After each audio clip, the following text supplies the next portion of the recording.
Hi, நான் தான் உங்கள் Jai Akash. Net TV for you வியூவர்ஸை இந்த ப்ரோக்ராமில் சந்திக்கிறதுல எனக்கு ரொம்ப சந்தோஷமாக இருக்குது. என்னை பற்றி சொல்லணுன்னா, சின்ன வயசுலேருந்தே டான்ஸ்னால் எனக்கு உயிர். மெயின் அது ரொம்ப சீரியஸானது பிரபுதேவா சாரை பார்த்ததுக்கப்புறம் அவரை மாதிரி டான்ஸ் பண்ண ஆசை. ஸோ கேஷுவலாக என் டிகிரி முடித்ததுக்கப்புறம் இந்தியாவுக்கு ஹோலிடேக்கு வந்தேன் லண்டன்லேருந்து. வரும்போது சுவாசினி மேடம் அவங்கள ஒரு ஃபங்க்ஷனில் மீட் பண்ணேன். ஸோ அவங்க சொன்னேன், எனக்கு இந்த மாதிரி டான்ஸ் பண்ணுற ஆசை மேடம், பிரபுதேவா சார் மாதிரி ஆடணும்னா. சரி, ஓகே, இப்போ நாங்கள் ஒரு படம் பண்ணுறோம், ஸ்க்ரீன் டெஸ்ட் பண்ணலான்னு சொன்னாங்க. ஸோ அவங்க ஆஃபீஸ்க்கு போனதுக்கப்புறம் உயிரே படத்தோட டயலாக், அதாவது தில்சே படம், அந்த தில்சே படத்தை தமிழில் அப்போ ரீமேக் பண்ணியிருந்தாங்க, டப்பிங் பண்ணியிருந்தாங்க. ஸோ அந்த உயிரே படத்தோட டயலாக்ஸை கொடுத்து என்னை பேச சொன்னாங்க. ஸோ ஆக்சுவலி டான்ஸ்னால் நல்லா பண்ணுவேன், ஆக்டிங்கிறது எனக்கு எக்ஸ்பீரியன்ஸே இல்லை. அப்புறம் தமிழ் எனக்கு ரொம்ப கஷ்டமாக வரும். ஏன்னா நான் சின்ன வயசுலேருந்து லண்டனில் படித்து லண்டன் வந்தாலும் தமிழ் பேசுவேன், ஆனால் ஃப்ளூவெண்ட்டாக பேச மாட்டேன். ஸோ ஏதோ நான் பேசினேன், பார்த்துட்டு அவங்க மணிரத்னம் சார்லாம் பார்த்துட்டு ஓகே சொல்லி அனுப்புனாங்க. அதுக்கப்புறம் அவங்க என்னை கூப்பிடல. நான் கேள்விப்பட்டது வரைக்கும் அப்படின்னா, பையன் நல்லா இருக்கான், ஆனால் அவனுக்கு தமிழும் கொஞ்சம் கஷ்டமாக இருக்குது, ஆக்டிங்கும் கொஞ்சம் பத்தலைன்னாங்க. ஸோ அலைபாயுத படத்தில் ஹீரோ சான்ஸ் மிஸ் ஆயிடுச்சு. சரி, பரவாயில்ல, நான் ஒன்றும் பெருசாக ஃபீல் பண்ணேன். ஏன்னா அப்போ தான் எனக்கு டிகிரி முடிச்சுட்டு வந்தேன். சரி, ஒரு ட்ரை பண்ணேன். எனக்கு மெயினாக டான்ஸ் பண்ண தான் ஆசை, ஹீரோ பண்ணலாம் இன்ட்ரெஸ்ட் இல்லை, பிரபுதேவா சார் டான்ஸ் பண்ணணும். கரெக்டாக லண்டனுக்கு திரும்பி போக வேண்டிய டைம் ஒரு 1 வீக் இருக்குது. அந்த நேரத்தில் எனக்கு ஒரு ஃபோன் கால் வந்துச்சு. அது எங்கே இருந்தேன்னா கவிதாலயா, ஆனால் பாலச்சந்திர சாரோட ப்ரொடக்ஷன் கம்பெனிலேருந்து ஃபோன் வந்துச்சு. மேனேஜர் சந்தானம் சார் ஃபோன் பண்ணார். ஃபோன் பண்ணி இப்படி உங்களை சுவாசினி மேடம் ரெஃபர் பண்ணியிருக்காங்க, நாங்கள் இப்போ ரோஜாவனம் ஒரு படம் பண்ணுறோம், அந்த ரோஜாவனம் படத்தில் கார்த்திக் சார் ஹீரோ, பூவேலின்னு சொல்லி ஒரு ஹிட் படம் பண்ண அதே டீம் மறுபடியும் பண்ணுறாங்க, அதில் செகண்ட் ஹீரோ கேரக்டருக்கு நீங்கள் சூட் ஆகும் சொன்னாங்க. ஸோ உங்களை பார்க்கலாமான்னாங்க. சரின்னு சொல்லி நான் போய் பார்த்தப்ப டேரக்டர் செல்வா சார் வந்தார், அப்புறம் புஷ்பாக்கன் சுவாமி மேடம் வந்தாங்க. எல்லாம் பார்த்துட்டு அவங்களுக்கு என்னை பார்த்தோன்னே பிடிச்சிச்சு. சரி, அப்போ கூட நான் கேட்ட மெயின் என்னென்னா, எனக்கு டான்ஸ் பண்ணுறதுக்கு சான்ஸ் இருக்காண்ணா. ஓகே, 2 சாங்ஸ் இருக்குமாண்ணாங்க. சரி, அந்த சந்தோஷத்தில் ஓகேன்னு ஃபோன் பண்ணி எங்கள் அப்பா அம்மாவுக்கு சொன்னேன். அப்பாவுக்கு ஓகே சினிமானா விருப்பம் ஓகேன்ட்டார். ஆனால் எங்கள் அம்மாவுக்கு சினிமானா அவ்வளோ இது இல்லை. அம்மாண்ட பாயிண்ட் ஆஃப் வியூ அப்படின்னா, யாருக்கு படிப்பு வராதோ அவங்க தான் சினிமா போவாங்க, நீ நல்லா படிச்சுட்ருக்க, நீ நல்லா ஜாபுக்கு போகலாம், ஏன் சினிமா சொல்லி வேணாட்டாங்க. இல்லைம்மா, இது நான் ஒரு படம் பண்ணுறேன்னப்போ சரியானு அவங்க ஒத்துக்கிட்ட மெயின் ரீசன் என்ன, பாலச்சந்திர சாரோட ப்ரொடக்ஷன் கம்பெனி கவிதாலயா ப்ரொடியூஸ் பண்ணுற படத்தில் நான் இன்ட்ரடியூஸ் ஆனதுக்காக சரி ஓகே இந்த ஒரு படத்தை மட்டும் நடித்து திருப்பி வரணும்னு சொல்லிட்டாங்க. சரின்னு சொல்லி அந்த படத்தோட ஷூட்டிங் ஆரம்பமானதே ஊட்டியில். ஸோ அது நடிக்கும்போது ஆக்சுவலி எனக்கு ஆக்டிங்கே தெரியாது, என்னை வச்சு ரொம்ப பாவம் செல்வா சார் கஷ்டப்பட்டார். சில டைமில் சொல்லிடுவார், என் real name Jai Sathish. So Rojavanam படத்துக்கு அப்புறம் தான் என்ன ஆகாஷன்னு கே பாலச்சந்திரன் சார் மாற்றி வச்சார். ஸோ ஷூட்டிங் டைம்லலாம் சதீஷ்னா கூப்பிடுவாங்க என்ன. ஸோ செல்வா சார், சதீஷ் கொஞ்சம் புரிஞ்சு பண்ணுப்பா, ஏன்னா நிறைய ஆர்டிஸ்ட் இருக்காங்க, ரோஜாவனம் படம் பார்த்தீங்கன்னா அதில் நிறைய ஆர்டிஸ்ட்டு. ஸோ என்னால் உனக்கு எக்ஸ்பிளைன் உன்னை நடிக்கவே கஷ்டம், நீ தான் புரிஞ்சு பண்ணேன்னா. எனக்கு என்ன தெரியும், நான் அப்படி சொல்கிறே பண்ணுவேன். அதில் முக்கியமாக ஒரு சீன் இருக்குன்னு பார்த்தீங்கன்னா, ஃபஸ்ட் சீன் லைலாவுக்கு ஒரு சாரியை கிஃப்டாக கொடுப்பேன். கொடுத்துட்டு ஒரு ரோஸ் எடுத்து, ரோஜா நீ இந்த சாரி ரொம்ப அழகாக இருக்க, ஆனால் ஒன்று மிஸ்ஸிங் ஆனுவேன். அவன் என்னென்னு கேட்பேன். கேட்டோன்னே ஒரு ரோஸ் எடுத்து கொடுத்துட்டு சிரிக்கணும். அது பண்ணும்போது அதை அந்த ஃப்ளவரை கொடுத்துட்டு சிரிக்கிறதுக்கு நான் பட்ட படம் தான் தெரியும், எனக்கு சிரிப்பே வரலை. ஸோ செல்வா சார் நீ யாரையும் லவ் பண்ணலையா ஆகாஷ்னு சொல்லி லவ் பண்ணலையா சதி சொல்லி கேட்டார். இல்லை சார் லவ் பண்ணல. சரி ஓகே, ஃபீல் பண்ணப்போ கொஞ்சம் கோவப்பட்டால் கூட அப்போ புஷ்பாக்கன் சுவாமி மேடம் ஸ்பாட்டில் இருப்பாங்க. அவங்க ஐயோ சார் வேணாம் சத்தம் போட்டுறாங்க, அவங்க கோச்சு திரும்பி போயிடுவான் லண்டனுக்கு. ஸோ ஏதோ என்னை வச்சு ஏதோ அட்ஜஸ்ட் பண்ணி பண்ணாங்க. ரோஜாவனம் படத்தை அதனால் என்னவோ அவங்க எனக்கு சாங்ஸ் கூட கடைசியில் வைக்கலை. இவனுக்கு நடிப்பே வரல, இவன் எங்கே டான்ஸ் பண்ணும்போது எனக்கு டான்ஸ் கூட வைக்கலை. அந்த படத்தை ஃபஸ்ட் டைம் தியேட்டரில் பார்த்தப்ப எனக்கே இதாகிடுச்சு. ஏன்னா அப்படியே நின்றுட்டு இருப்பேன், ஒரு ஃபீலிங்ஸ் இருக்கா, ஒன்றுமே இருக்காது. டேட் சொன்ன பண்ணிவிட்டு அப்படியே வந்தேன். ஆனால் பார்க்கறதுக்கு எல்லாமே நல்லா இருக்கான் பையன் வந்து நல்லா இருக்கான். ஆனால் ஆக்டிங் தான் இதை சொல்லி எல்லாருமே என் ஃப்ரெண்ட்ஸு என் ஃபேமிலிஸும் வந்து சொன்னாங்க, ஏய் நல்லா நல்லா ஆக்டிங் இம்ப்ரூவ் பண்ணாங்க. ஸோ அதுக்கப்புறம் எப்படின்னா எனக்கு மெயின் என்னென்னா நான் டான்ஸ் பண்ணணும். ஏன்னா டான்ஸ் டேலண்ட்டை வந்து ப்ரூவ் பண்ணணும். இந்த படத்தில் எனக்கு டான்ஸ் சான்ஸ் கூட மிஸ் ஆகிடுச்சு. ஸோ எப்படியா டான்ஸை பண்ணணும்னு சொல்லி ஃபீல் பண்ண டைம் கரெக்டாக எனக்கு தெலுங்கு வந்து சான்ஸ் வந்துச்சு. ஸோ இந்த ரோஜாவனம் படத்தை பார்த்துட்டு தெலுங்கில் வந்து ராமோஜி ஃபிலிம் சிட்டின்னா அவங்க வந்து என்ன இன்ட்ரடியூஸ் பண்ணுறதுக்கு முன்னாடி ஏற்கனவே உதய்கர்னு சொல்லி ஒரு ஹீரோ வச்சு சித்திரமன்ற படம் பெரிய ஹிட்டு, அதுக்கப்புறம் தருண் வச்சு நுவேக்காவில் ஹிட்டு. ஸோ புது ஹீரோஸை வந்து அவங்க லான்ச் பண்ணி பண்ணுற படங்கள்லாம் தொடர்ந்து வெற்றி ஆகிட்டுருக்கு. ஸோ என்னை பற்றி கேள்விப்பட்டிருக்கேன். அந்த ரோஜாவனம் படத்தில் இந்த பையன் நல்லா இருப்பான்னு சொல்லி ஃபீல் பண்ணியிருக்கேன். கொஞ்சம் என்னை பார்த்தா தருண் மாதிரி இருப்பேன். ஸோ அதுக்காக கூட செலக்ட் பண்ணிக்கலாம். ஸோ அந்த படம் ஆனந்தம், தெலுங்கில் வந்து ஆனந்தம்னு சொல்லி ஒரு படம்.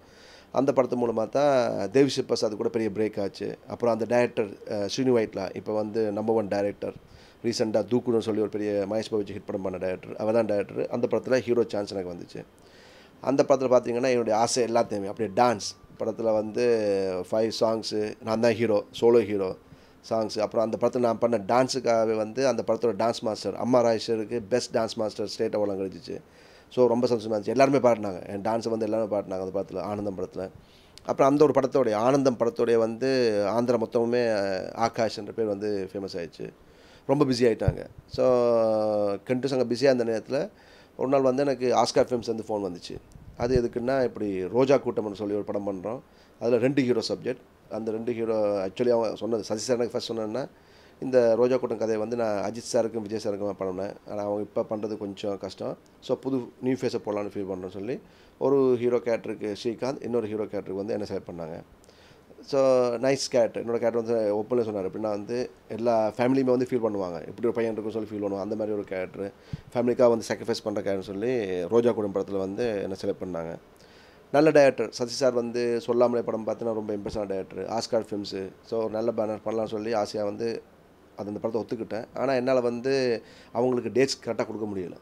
ஏன்னா நான் தெலுங்கில் வந்து ஒரு 10 படம் வந்து கண்டினியூஸாக சைன் பண்ணிட்டேன். ஏன்னா அது ஆனந்தம்ன்றது ஒரு பிகஸ்ட் பிளாக் பாஸ்டர். அந்த நேரத்தில் 2002லேயே அந்த படம் பார்த்திங்கன்னா 25 கோடி கலெக்ட் பண்ணிச்சு. 175 டேஸ் ஒன்ன படம். ஸோ அவ்வளோத்துக்கு நிறைய ஆஃபர்ஸ் இருக்குது, நல்ல படங்கள் வரும்போது எல்லாமே அதில் ஒரு 10 செலக்ட் பண்ணிட்டேன். அதுக்கிடையில் இதுக்கு அட்ஜஸ்ட் பண்ணி பண்ணுறது. ஸோ சில நேரத்தில் அவங்க ரோஜா கூட்டம் கூட பார்த்திங்கன்னா இந்த ஏர்போர்ட் மாதிரி இடங்கள்லாம் வந்து புக் பண்ணி வச்சுருப்பாங்க, என்னோட டேட்ஸ் கிடைக்காம கேன்சல் பண்ணிப்பாங்க. ஸோ அவங்க கூட கடைசியில் சரி என்னால் தான் ஒரு 2 ஹீரோ சப்ஜெக்டாக இருக்க வேண்டியது வந்து கடைசியில் வந்து செகண்ட் ஹீரோ ஆகிடுச்சு அந்த படத்தில், ரோஜா கூட்டத்தில். ஆனால் அப்படி இருந்தாலும் ரோஜா கூட்டம் படம் வந்ததுக்கப்புறம் நல்ல பேர் வந்துச்சு, எல்லாருமே பாராட்டினாங்க, நல்ல நிறைய ஆஃபர்ஸ் வந்துச்சு. ஆனால் என்ன தொடர்ந்து தமிழில் படம் போட முடியலை, ஏன்னா தெலுங்கில் நான் பிஸியாக இருந்தால. மறுபடியும் நான் தமிழுக்கு வந்தது எப்படின்னா அந்த ஆனந்தம் படத்தை தமிழில் ரீமேக் பண்ணாங்க. அதை வந்து same Ramoji film city remake பண்ணாங்க. ஸோ ஆகாஷ், நீ வந்து தமிழ் பையன், தெலுங்குலேயே நீ நல்லா பண்ணியிருந்தேன். ஆக்சுவலி சொல்ல மறந்துட்டேன், அந்த ஆனந்தம் படத்துக்காக நான் ஆனந்தம் படம் பண்ணும்போது எனக்கு தெலுங்கில் ஒரு வேர்டு கூட தெரியாது. ஆனால் அந்த டேரக்டர் சொல்லிக் கொடுத்ததை எங்கள் டேரக்டர் ஸ்ரீனு வைட்லா, அவராக என் குரு, எனக்கு அவ்வளோத்துக்கு ஒவ்வொன்று நடிச்சு காட்டி சொல்லி கொடுத்து எங்கள் வேலை வாங்கினார். அந்த படம் நான் பண்ண ஹார்ட் ஒர்க் அப்படின்னா அந்த டயலாக்ஸை வந்து ஃபஸ்ட் இங்கிலீஷ் எழுதுவேன், தெலுங்கு டயலாக்ஸை மெமரைஸ் பண்ணி அப்படியே பேசிடுவேன்.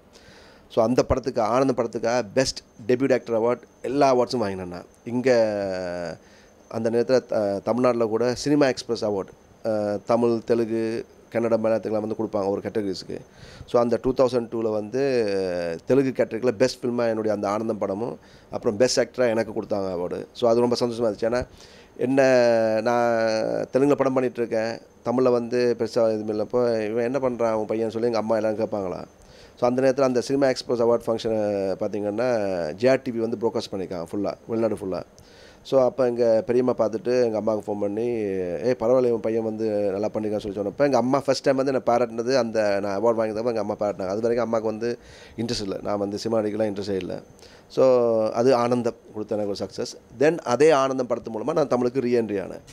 ஸோ அந்த படத்துக்கு யார் டேரக்டர்னா சக்தி சிதம்பரம் சார். அவர் அந்த நேரத்தில் பார்த்திங்கன்னா என்னம்மா கண்ணு, அதுக்கப்புறம் சார்லி சாப்ளின் படம்லாம் பண்ணி ஒரு கமர்ஷியல் டைரக்டர்.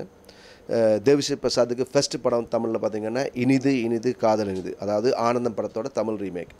அதில் எங்களோட பேரை வந்து ஒரு புது பொண்ணு நேஹான பொண்ணு ஆக்ட் பண்ணிச்சு. பட் ஒரு ஸ்பெஷல் சாங் சிம்ரன் பண்ணியிருப்பாங்க. அப்புறம் வந்து comedy through out Vadivelu sir பண்ணியிருப்பார். அப்புறம் கருணாஸு எல்லாருமே ஒரு பெரிய கிராண்டாக பண்ணாங்க படம். பட் மை பேட் டைம் அந்த படம் ரிலீஸ் ஆனது நிறைய பேருக்கு தெரியலை, அது என்னாச்சு தெரியலை. அண்ட் தெலுங்கில் வந்து பார்த்திங்கன்னா அது ஒரு excellent love story with comedy இருக்கும். ஆனால் தமிழில் நம்ம என்னுடைய ஃபீல், என் ஃப்ரெண்ட்ஸ் சொன்னது எல்லாமே வந்து என்ன, கொஞ்சம் காமெடி வந்து வடிவேல் சார் காமெடி கொஞ்சம் லென்த்தியாக வந்துருச்சு. ஸோ அது அந்த சப்ஜெக்ட் மெயின் கதைக்குள்ளே போக முடியல. ஒரு என்டர்டெய்னராக வந்து அந்த படம் பேர் வாங்கிச்சு. எனக்கு வந்து நல்ல பேர் கிடச்சிச்சு அந்த இனிது காதல் படத்தை பார்த்து தான். அதுக்கப்புறம் ராமகிருஷ்ணா காதல் கோட்டை என்ற மிகப்பெரிய வெற்றி படத்தை கொடுத்த அதே team, Sivasakthi Pandian sir producer, Agathiyan sir director, Deva sir மியூசிக்கில் காதல் கோட்டை பண்ண அதே டீமு ராமகிருஷ்ணான்ற புது படத்தில் வந்து ஹீரோவாக என்ன செலக்ட் பண்ணாங்க. ஸோ அந்த படம் சான்ஸ் வந்தப்போ கூட பார்த்திங்கன்னா நான் மறுபடியும் பிஸி தெலுங்கில். அந்த படம் பண்ணுறதுக்காக வந்து எவ்வளோ கஷ்டப்பட்டு டே அண்ட் நைட் அங்கே ஷூட் பண்ணிவிட்டு இதே நேரம் இங்கே நான் தமிழில் ராமகிருஷ்ணா படம் பண்ணுறேன், தெலுங்கில் அதே ராமோஜி ஃபிலிம் சிட்டி அதே டைரக்டர் ஸ்ரீனு வைட்லா ஆனந்தம் படம் பண்ண அதே டைரக்டர், நான் ஹீரோவாக ஆனந்தமாய படம் பண்ணிகிட்ருக்கோம். ஸோ அது அங்கே ஷூட்டிங் முடிச்சுட்டு இங்கே எப்படின்னா நைட் வந்துட்டு அதுக்கப்புறம் நைட் ஃபுல்லாக காரில் ட்ராவல் பண்ணி திருநெல்வேலி தென்காசி ஃபுல்லாக ஷூட்டிங் ராமகிருஷ்ணா. ஏன்னா நான் ஒரு தமிழில் வந்து ஜெயிக்கணும், நல்ல படம் நல்ல பிரேக் கிடைக்கும்னு சொல்லிட்டு வந்து அந்த ராமகிருஷ்ணா படத்துக்காக வந்து ரொம்ப ஹார்ட் ஒர்க் பண்ணி அதில் அந்த சிலம்பு ஃபைட்டுக்கெலாம் பார்த்திங்கன்னா நிறைய ரிஸ்க் எடுத்து பண்ணியிருப்பேன். கிளைமேக்ஸ் ஃபைட்டில் ஒரு 40 ஃபைட் பண்ணுறது நிறைய அடிவெல்லாம் வந்துருக்கும். அண்டு டெய்லி ப்ராக்டிஸ் பண்ணியிருப்பேன், அந்த சிலம்பை வந்து சுற்றுற டெய்லி ப்ராக்டிஸ் பண்ணியிருப்பேன்.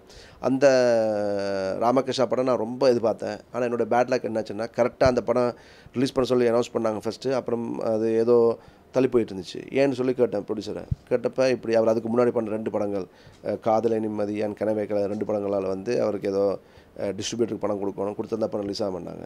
எவ்வளோன்னு கேட்டால் 65 lakhs ஏதோ 5-10 லட்சம்னா கொடுத்துடலான்னு சொல்லிட்டு கேட்டேன். முடியலை. சரி, அப்போ அந்த படம் ராமகிருஷ்ணா படம் ரிலீஸ் ஆகாமலே ராமகிருஷ்ணா படத்தோட ப்ரீவியூ பார்த்தோன்னே எனக்கு ஒரு 40 படம் தமிழில் ஆஃபர்ஸ் வந்துச்சு. இது 2004. ஸோ அந்த எனக்கு வந்து 40 படம் ஆஃபர்ஸில் நான் அக்செப்ட் பண்ண படங்கள் ஃபஸ்ட்டு வந்து செவ்வேல். நான் ஹீரோ பண்ணேன், எனக்கு அப்பாவை ராஜ்கன் சார் பண்ணார். ஒரு கேமராமேன் கம் டைரக்டர் ப்ரீமியூஸ் அதை டைரக்ட் பண்ணார். அதில் ஃபுல் கமர்ஷியல் டீம், கலாபவன் மணி, செந்தில் சார் எல்லாம் நிறைய பண்ணாங்க. அதுக்கு அடுத்த பார்த்திங்கன்னா அமுதே, அது யாருன்னா துல்லாத மனம் துள்ளும் பண்ண எழில் சார் டைரக்டர், நான் hero, Prakash Raj second hero. That's also nice subject, select பண்ண சப்ஜெக்ட். 3வது குருதேவான்ற ஒரு படம், எக்ஸலண்ட். அதாவது எனக்கு ராமகிருஷ்ணாக்கு அப்புறம் நிறைய பாராட்டுக்கள் எல்லாருமே. சபாஷ் ஆகாஷன் சொன்ன படம் பார்த்திங்கன்னா குருதேவா படம். அதில் வந்து ஒரு லோக்கல் ரவுடியாக பண்ணியிருப்பேன். ஆனால் அதோட என் பேட் டைம் என்னென்னா கரெக்டாக அந்த படம் ரிலீஸ் ஆகி 1 வீக் நடக்குது. அந்த டைம் சந்திரமுகி ரிலீஸ் ஆச்சு. ஸோ எல்லா தியேட்டர்லையுமே எல்லா படத்தையும் தூக்கிட்டு சந்திரமுகி தான் போட்டாங்க. ஸோ அந்த மாதிரி மிஸ் ஆகிடுச்சு. ஆனால் நல்ல ஒரு விமர்சனம் நிறைய சன் டிவிலலாம் பார்த்திங்கன்னா ராமகிருஷ்ணா ஜெயாகாஷின் பரிணாம வளர்ச்சின்னு சொல்லி என்னை பாராட்டினாங்க குருதேவாவுக்கு. நான் ரொம்ப ரசித்து பண்ண கேரக்டர் வந்து குருதேவா படம். அதில் கூட நல்ல padding artist Vijayakumar sir, Nassar sir த்ரூவோட இருப்பாங்க. பிரணதி ஹீரோவாக இருந்தாங்க. அது சேம் டைம் தெலுங்கு தமிழில் பண்ண படம். தென் அதை தொடர்ந்து காற்றுள்ள வரை ராதாபாரி சார் டைரக்ஷனில் வைகாசி பிறந்தாச்சு படம் பண்ண ராதாபாரி சார் டைரக்ஷனில் நான் ஹீரோவாக பண்ணேன். மறுபடியும் பிரணதி ஹீரோயின். அதோட Vadivelu sir through out comedy, நல்ல சாங்ஸ். இப்போ கூட நிறைய பேர் ராமகிருஷ்ணாவில் வர்ற அந்த விருப்பமில்லாத சாங்ஸுக்கு அப்புறம் என்னை பார்த்தா எல்லாருமே மாஸ். நிறைய இடங்களில் பார்த்திங்கன்னா நான் ஃபாரின் கண்ட்ரிஸ் போனால் கூட சொல்கிற சாங் என்னென்னா அந்த காற்றுள்ள வர படத்தில் வர்ற சாங் மலையில் நனைந்த மல்லிகைப்பூ சாங் இருக்கும். அந்த சாங் படத்தில் எல்லா சாங்கும் நல்லாயிருக்கும். பரணி சார் நல்ல சாங்ஸ் போட்டிருப்பார் காற்றுள்ள வரை. அண்டு என் பர்ஃபார்மன்ஸ் கூட பார்த்திங்கன்னா டிஃப்ரெண்ட்டாக ஒரு திக்குவாய் கேரக்டராக பண்ணியிருப்பேன். It's good movies. But my bad time என்னென்னா இந்த படங்கள் எல்லாமே எதுவுமே வந்து சக்ஸஸ் ஆகலை.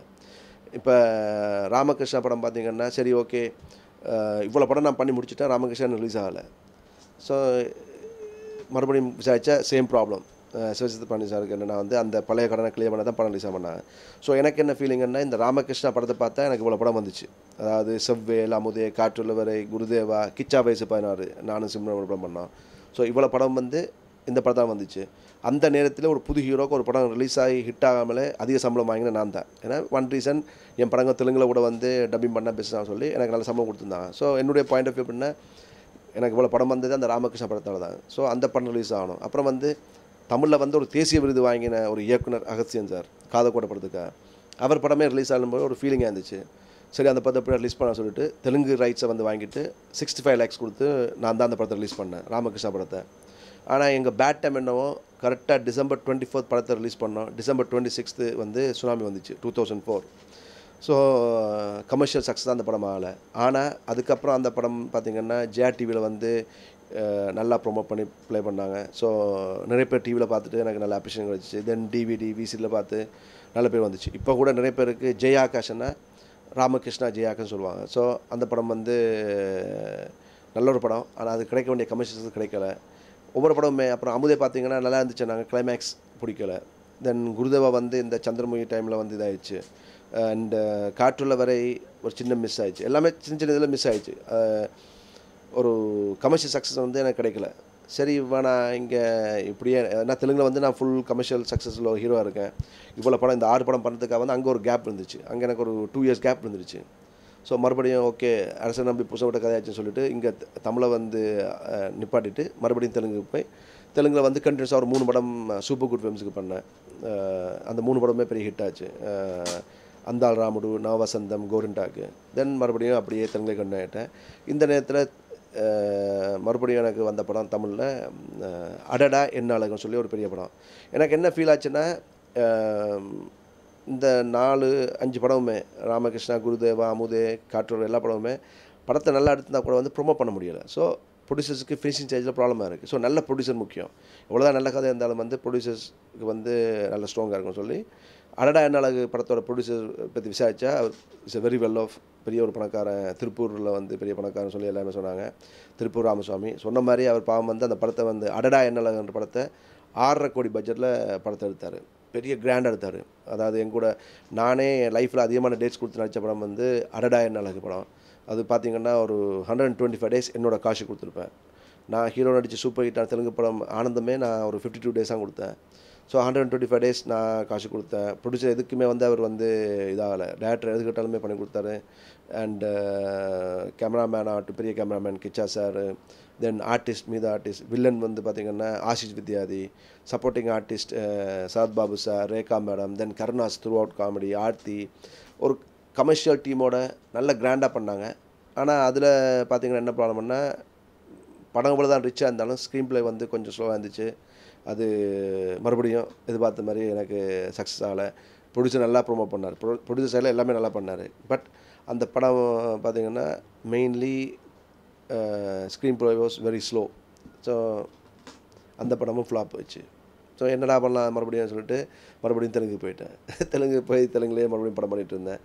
இந்த நேரத்தில் foreign producers London, Switzerland, Germany இருக்கிற எல்லாருமே சேர்ந்து அவங்க வந்து ஒரு படம் பண்ண போகிறோம். அதில் வந்து ஜெயா ஆகாஷ் சார் நீங்கள் தான் பண்ணிக்கணும்னு சொல்லி கேட்டாங்க. சரி ஓகேன்னு சொல்லி அவங்களுக்காக ஆரம்பித்த படம் வந்து நான் யார்.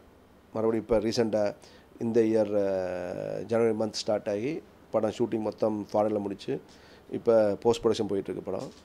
நான் யார் படம் ஆல்ரெடி ஆடியோ ரிலீஸ் ஆகிடுச்சு. ஒரு டிஃப்ரெண்ட்டான படம். இப்போ இது நான் யார் பார்த்திங்கன்னா ஆக்சுவலி அது என்னோடய story, screen play and direction, dialogues and direction வந்து ஃபாரின் டைரக்டர் ராதா பண்ணுறாரு. ஆர்டிஸ்ட்னு பார்த்திங்கன்னா யாருமே கமர்ஷியல் ஆர்டிஸ்ட் இங்கே இல்லை. எல்லாமே ஃபாரின் ஆக்டர்ஸ், எல்லாமே வெள்ளக்காரங்க. அப்புறம் ஃபாரினில் இருக்கிற ஆர்டிஸ்ட்டு, குஜராத்தி ஹீரோயின்ஸ் எல்லாருமே வச்சு வெரி ரிச்சாக ஒரு இன்ட்ரெஸ்டிங் த்ரில்லர்.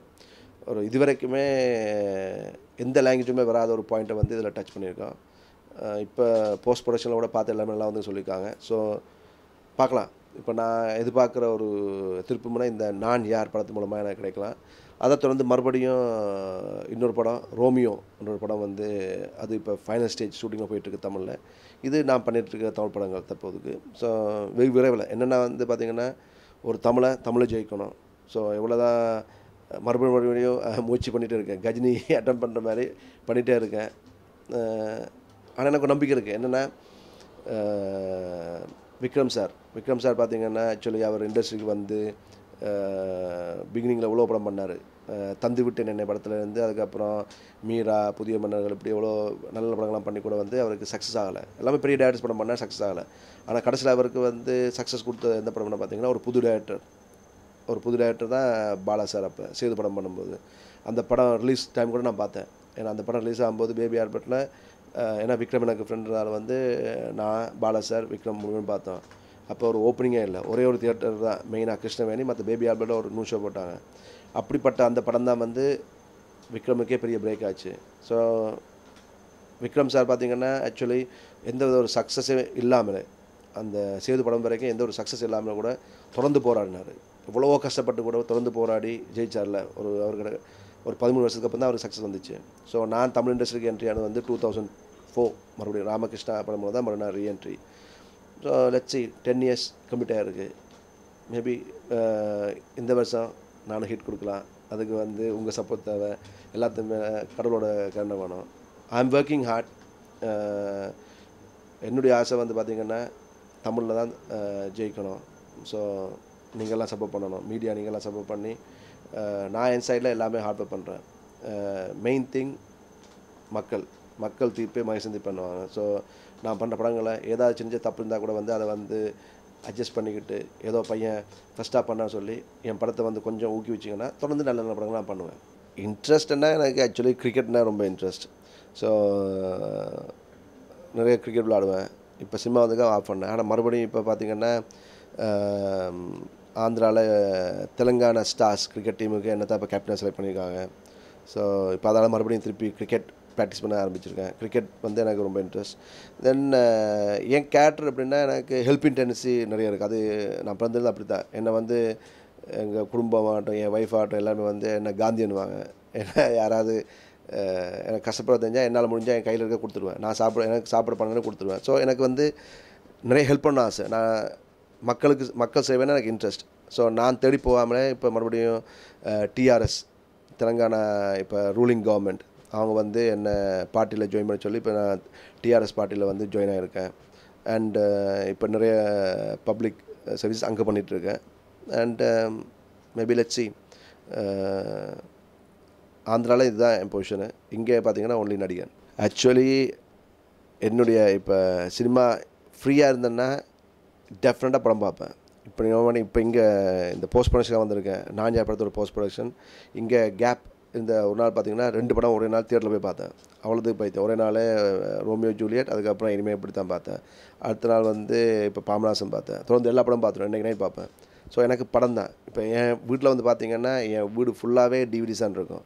அதாவது ஒரு லாங்குவேஜ் படம் பார்க்க மாட்டேன்னா நான் இங்கிலீஷ், தமிழ், தெலுங்கு, மலையாளம், ஹிந்தி எல்லா லாங்குவேஜும் பார்ப்பேன். எல்லா லாங்குவேஜ் படமும் பார்ப்பேன். அப்புறம் நிறைய புக்ஸ் ரீட் பண்ணுவேன்.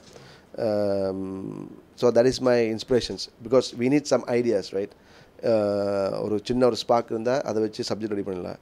ஸோ நான் ஃபஸ்ட்டாக ரெடி பண்ண ஸ்கிரிப்ட் பார்த்திங்கன்னா ஆக்சுவலி தமிழில் வந்து அது டப்பிங் ஆச்சுன்னு ரிலீஸ் ஆகலை. தமிழ் அதுக்கு காதலன் சொல்லி பேர். அது நான் எனக்காக ஃபஸ்ட்டாக ரெடி பண்ண ஸ்கிரிப்ட். அது ஃபஸ்ட் சப்ஜெக்ட்னும் போது வந்து பார்த்திங்கன்னா அது என்னுடைய ஓன் எக்ஸ்பீரியன்ஸில் பண்ணேன். தெலுங்கில் வந்து ரிலீஸ் ஆச்சு. எனக்கு நல்ல பேர் கிடச்சிச்சு. எனக்கு பெஸ்ட் நியூ ஆக்டர் அவார்ட்லாம் கொடுத்தாங்க. அதோட பேர் வந்து ஸ்வீட் ஹார்ட். அந்த ஸ்வீட் ஹார்ட் படத்தோட சப்ஜெக்ட் பார்த்திங்கன்னா நான் ஃபஸ்ட் டைம் ரெடி பண்ண ஸ்கிரிப்ட். அதான் என் ஃபஸ்ட் டைரக்ஷனில் வந்த தெலுங்கு படம். இப்போ தமிழில் நான் யார் கூட பார்த்திங்கன்னா I want to do something. எப்படின்னா மெயின் என்னுடைய பெர்ஃபார்மன்ஸ் ஸ்கோப்பை காட்டுறதுக்கு ஒரு நல்ல ஒரு கதை வேணும். அது வந்து அட் த சேம் டைம் கமர்ஷியலாக இருக்கணும். மக்கள் வந்து என்ஜாய் பண்ணக்கூடியதாக இருக்கணும். ஸோ அதனால் வந்து ஒரு கமர்ஷியல் எலமெண்ட் உள்ள ஒரு காமெடி எலமெண்ட்ஸ் மிக்ஸ் பண்ணக்கூடியதாக ஒரு நல்ல ஒரு கதையை பார்த்து ஒரு டிஃப்ரெண்ட்டாக இதில் பண்ணியிருக்கேன். இப்போ ஒரு சின்ன லைனில் சொல்ல போனால் மெயின் மேட்டர் சொல்லாமல் இப்போ நான் யார் படம் பார்த்திங்கன்னா ஒரு தெலுங்கு பையன் ஒரு தமிழ் பொண்ணை லவ் பண்ணி கல்யாணம் பண்ணியிருப்பான். அவனுக்கு லண்டனில் வேலை வச்சுக்கும் போனதுக்கப்புறம் அங்கே பார்த்திங்கன்னா ஒரு ஆக்சிடென்ட் ஆகும். ஆக்சிடென்ட் ஆனதுக்கப்புறம் அவனுக்கு சுத்தமாக தமிழ் தெரியாது. ஆனால் அந்த ஆக்சிடென்ட்டுக்கு அப்புறம் அவன் வந்து தமிழில் பேச தொடங்கிடுவான். மகேஷ் பாபுக்கு வந்து ஃபேனாக இருக்கிறவன் பார்த்தா திடீர்னு தலைக்கு ஃபேனாக மாறிடுவான். ஸோ இது எதுக்கான்றதான் கதை. ஸோ ஒரு இன்ட்ரெஸ்டிங். இப்போ இங்கே பார்த்திங்கன்னா இதில் வந்து அந்த ப்ளே பண்ணக்கூடியதாக இருக்கும். இவன் ஒரு தெலுங்கு பேசுவான், டக்குன்னு தமிழ் பேசும்போது எப்படி இருக்கும் அந்த காமெடி சுச்சுவேஷன் ஆகட்டும், அப்புறம் சஸ்பென்ஸ் ஆகட்டும். ஸோ முடிஞ்ச அந்த பெர்ஃபார்மன்ஸ் ஸ்கோப் அது வந்து நல்லாயிருக்கும். ஒரு ஸ்பிளிட் பர்சனாலிட்டி. ஒரு அன்னியன் படத்தில் வந்து விக்ரம் சார் எப்படி பண்ணியிருப்பாரோ அந்த ஸ்டைல் வந்து இதில் வந்துருக்கும். But this is not split personality. இது வந்து ஸ்பிளிட் பர்சனாலிட்டி இல்லாமல் இன்னொரு ரீசன் இருக்கும். அது என்ன ரீசன் தான் சஸ்பென்ஸு. பட் என்னோடய பெர்ஃபார்மன்ஸு ஸ்கோப் பண்ண மாதிரி அந்த கதையை நான் வந்து பண்ணியிருப்பேன். ஸோ மெயின்லி வி நீட் இப்போ என்னோடய ஃப்யூச்சர் இன்ட்ரெஸ்ட் அதான் டு பி ஃப்ரேங்க். இப்போ வந்து என்னோடய ஆசை என்னென்னா ஒன்லி ஒரு சக்ஸஸ்ஃபுல் ஆக்டர் ஆகணும். ஸோ ஒரு சக்ஸஸ்ஃபுல் ஆக்டர் ஆகிறதுக்காக வந்து ஒரு லிமிட்டட் பட்ஜெட்டில் பண்ணக்கூடிய சப்ஜெக்ட்ஸு, அப்புறம் வந்து என்னால் முடிஞ்ச வரைக்கும் ப்ரொடியூசர்ஸ் ஹெல்ப் பண்ணுறதுக்காக வந்து நானே என்னுடைய ஸ்டோரி ஸ்க்ரீன் ப்ளே வந்து பண்ணி கொடுத்துருக்கேன். பட் லேட்டர் ஆன் இப்போ இனிமேல் நான் நடிக்க முடியாதுன்ற ஸ்டேஜில் வந்து பார்த்திங்கன்னா அந்த டைமில் வந்து டெஃபினட்டாக நான் வந்து டைரெக்ஷன் பண்ணுவேன், ப்ரொடக்ஷன் பண்ணுவேன். லண்டன் எப்படின்னா நான் பிறந்து வளர்ந்த டைமில் அங்கே இந்தியன்ஸ் ஆகட்டும், ஸ்ரீலங்கன்ஸ் ஆகட்டும் யாருமே இல்லை. ஸோ ஃபுல் இங்கிலீஷ் தான், எல்லாமே இங்கிலீஷ் ஃப்ரெண்ட்ஸ் தான். ஒன்லி நானும் என் தம்பி தான். எங்கள் ஸ்கூலில் வந்து கலர்ஸ் பார்த்தீங்க ஏஷியன் சொல்லி சொன்னாலே வந்து நானும் என் தம்பி தான். ஸோ பிகினிங்கில் வந்து எங்களுக்கு பெருசாகவே மிங்கிளாக முடியலை. நாங்கள் வந்து நான் ஃபஸ்ட் தியேட்டரில் பெரிய ஒரு ஸ்க்ரீனில் வந்து போய் சினிமா தியேட்டரில் படம் பார்த்தோன்னா குரு சிஷ்யன் படம் பெரிய ஆச்சரியமாக இருந்துச்சு. அது வரைக்கும் எப்படின்னா ஒன்லி வீடியோ தான் பார்ப்போம். இங்கேருந்து அப்போ அந்த ஹீரோஸ் அவங்க வந்து வீடியோஸ் அனுப்புவாங்க. ஸோ எங்கள் சித்தப்பா வந்து ஒரு வீடியோ லைப்ரரி வச்சுருந்தார். ஸோ அந்த வீடியோ லைப்ரரி வந்து படம் எங்கள் டைம் பாஸே படம் தான். ஆனால் டைம் கிடைக்கிறப்பெல்லாம் படம் பார்த்துருவோம். ஒரு புது படம் வந்துச்சுன்னா எனக்கு இப்போ யாருக்கு விக்ரம் அண்ட் மாவீரன்லாம் வந்து ஒரே டைம் எங்களுக்கு அங்கே வந்துச்சு லண்டனுக்கு. ஸோ ஒரே நைட் உட்காந்து 2 படமே பார்த்தோம். ஸோ அந்த மாதிரி தான் படம் தான் எங்களுக்கு மெயின் இன்ட்ரெஸ்ட்டு, படம் அண்ட் கிரிக்கெட் சின்ன வயசில். தென் குரு சிஷ்யன் நான் தியேட்டரில் பார்த்தப்பன்னா 1987 நினைக்கிறேன். அதுக்கப்புறம் அதுக்கப்புறம் ரஜினி சார் படங்கள்லாம் வந்து ரெகுலராக ரிலீஸ் பண்ணாங்க. அப்புறம் எங்கள் சித்தப்பா வந்து பூந்தோட்ட காவல்காரன் படம் ரிலீஸ் பண்ணார். ஸோ எங்களுக்கு அது பெரிய சந்தோஷமாக இருக்கும். அதாவது எவ்ரி ஃப்ரைடே சாட்டர்டே சண்டே வந்து படங்கள் வந்து லண்டனில் இங்கேருந்து எடுத்து தியேட்டரில் போடுவாங்க. So that was like really a good entertainment. After 90ஸ்க்கு அப்புறம் ஸ்ரீலங்காவில் ப்ராப்ளம் வந்ததுக்கப்புறம் நிறைய தமிழ் பசங்க வந்தாங்க ஸ்ரீலங்காவிலேருந்து. ஸோ அதுக்கப்புறம் தென் நிறைய ஃப்ரெண்ட்ஸ் எனக்கு ஃபுல்லாக என் ஃப்ரெண்ட்ஸ் எல்லாருமே ஸ்ரீலங்கன் தமிழ் பாய்ஸ் தான். ஸோ நான் தமிழ் கூட வந்து எங்கே கற்றுக்கிட்டேன்னா லண்டனில் வந்து அவங்க ஸ்ரீலங்கன்ஸ் வந்து தமிழ் ஸ்கூல் அவங்க பசங்களுக்காக வந்து தமிழ் ஸ்கூல்ஸ் ரன் பண்ணாங்க.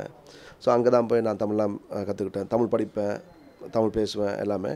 பட் அது ஜாஸ்தி ஸ்ரீலங்கன் தமிழ் ஸ்லாங்லாம் வரும் அப்போ ஃபுல்லாக. இப்போ கொஞ்சம் மாறிடுச்சு. ஸோ இதான் என் லைஃபு. லண்டன் நான் இங்கே விரும்புகிறேன். 1999 நான் இந்தியாவுக்கு வந்தேன். அது வரைக்கும் London life. This was my London life. Net TV for you. So total என்னுடைய ஜேர்னி மொத்தம் நான் உங்களுக்கு சொல்லிட்டேன். It was really interesting and எனக்கு நான் என்ஜாய் பண்ணேன் என்னை பற்றி. அதாவது ஓப்பனாக சொல்கிறதுக்கு வெரி ஃப்ராங்காக I'm very frank character. So ஒளிவு மறைவு இல்லாமல் எல்லாமே சொல்லியிருந்தேன். ஸோ இதை நீங்கள் என்ஜாய் பண்ணி நான் எதிர்பார்க்குறேன். இந்த வாய்ப்பளித்த நெட் டிவி4யூக்கு என் மனமார்ந்த நன்றிகள். தேங்க்யூ. நன்றி, வணக்கம்.